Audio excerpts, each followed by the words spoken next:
China's BYD is bringing more competition to Tesla in the upcoming months as they're the only company that has been able to compete with them in the electrical vehicle market in China. One of the reasons is that they learned how to manufacture and gather the similar style of EV manufacturing, equipment, and platform that Elon Musk and Tesla have created over the past 20 years and sped everything up because they have the backing of the Chinese government as well as the ability to manufacture their electric vehicles cheaply.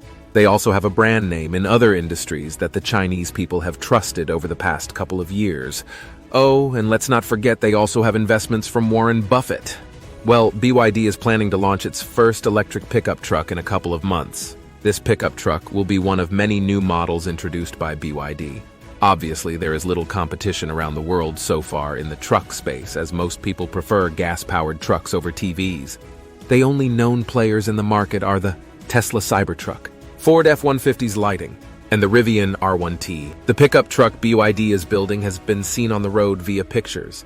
It has a weird shape color print all around, maybe to not show off what it will look like from the inside and out. What do you think of BYD entering the EV pickup truck market? Will they leave a dent? Let us know your thoughts in the comment area. Thanks for watching. Don't forget to like, subscribe, and follow. See you in the next one.